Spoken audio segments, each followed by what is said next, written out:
S'approprier d'outils adéquats pour le développement de leur localité, tel est l'objectif des jeunes ressortissants de Massy dans la préfecture de Pita. À leur première rencontre, chacun commencera à définir ses domaines de prédilection à l'issue des enseignements reçus pour mieux participer au développement du district de Massy dans la préfecture de Pita. Dibrilba Abakar Dine Kamara. Il relève du constat de ces jeunes que Massy manque un certain nombre d'infrastructures. Du coup, ils ne veulent pas laisser tout à la charge de l'État.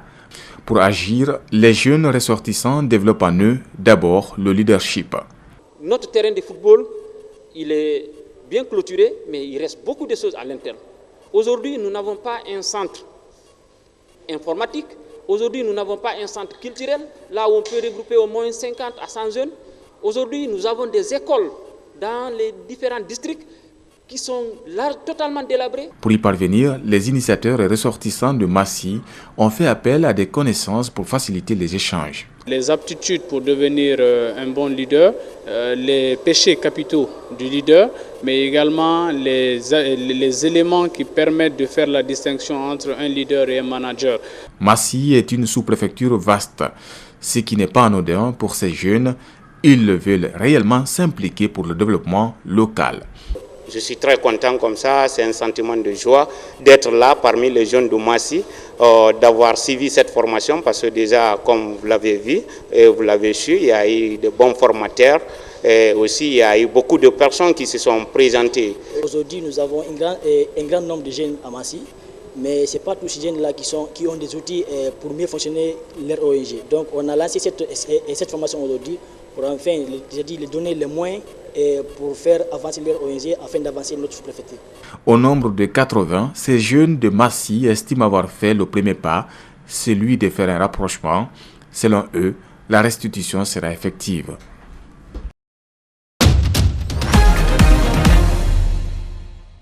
Ailleurs dans le monde, en France notamment, Emmanuel Macron promet des choix forts et courageux en matière de maîtrise des dépenses publiques. Des choix qui seront présentés dans quelques semaines par Édouard Philippe, le Premier ministre. Le président français s'exprimait ce lundi devant le Congrès réuni à Versailles. Il ne saurait y avoir de baisse de la fiscalité ou de développement de l'investissement public sans un ralentissement de la hausse continue de nos dépenses. Et il ne saurait y avoir une meilleure maîtrise de celle-ci sans des choix forts et courageux. C'est dans cet esprit que le Premier ministre présentera dans quelques semaines les nouvelles décisions permettant de tenir les engagements de baisse de nos dépenses publiques prises devant les Français. Restons toujours en France pour dire qu'avec plus de 4 millions de vacanciers naturistes qui viennent chaque année dans l'Hexagone, la France est la première destination touristique mondiale pour le naturisme. Aujourd'hui, les camping-clubs dédiés misent sur de nouveaux clients, les jeunes couples. Suivez. À première vue, c'est un camping comme tant d'autres au milieu des pins.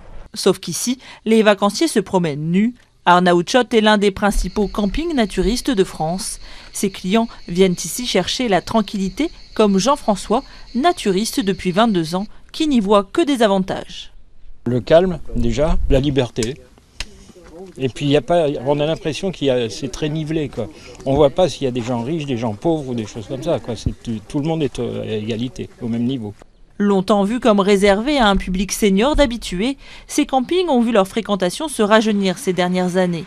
14% des clients ont moins de 40 ans, selon une récente enquête réalisée par France 4 Naturisme, groupement de 6 villages camping leaders en France.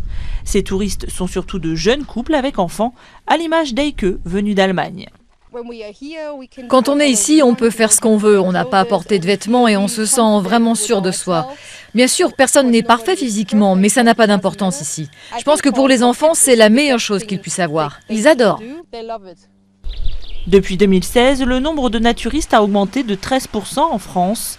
À 36 ans, Émilie est ce qu'on appelle une néo-naturiste, convertie par Sylvain, son mari, qui pratiquait pendant son enfance. En fait, les clichés tombent et en fait, on s'habitue complètement à la nudité, comme si on était un maillot de bain finalement. Non, il n'y a pas eu trop de soucis. Un peu dur d'enlever le bas la première heure et puis après c'est parti. Une certaine confiance, il y a une certaine liberté surtout aussi. On a l'impression en fait de ne pas être dans les Landes forcément, on a l'impression d'être très loin, ailleurs dans un autre pays, tellement on est à l'écart, au calme, tranquille. Voilà. Pour séduire ce nouveau public, souvent plus exigeant en termes de services et de confort, le camping a beaucoup investi. Crèche, piscine et jeux d'eau pour les enfants. Et cette année, ce spa haut de gamme. Les nouvelles générations le conçoivent tout à fait différemment. C'est moins l'esprit club que c'était associatif de l'origine. Bon, ça correspond à l'évolution de notre société, ils sont plus individualistes. Mais ils viennent aussi chercher chez nous la convivialité. C'est vraiment chercher un mode de vacances, mais aussi un mode de vie quand même différent.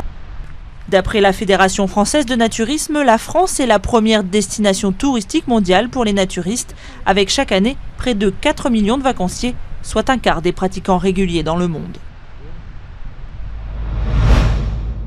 Et puis sport, football pour clore ce journal, engagé officiellement depuis vendredi avec le PSG, l'emblématique gardien italien Gianluigi Buffon, âgé de 40 ans, donne sa première conférence de presse à Paris, lors de laquelle il souligne en français l'énergie particulière et la magie de Paris, son nouveau club.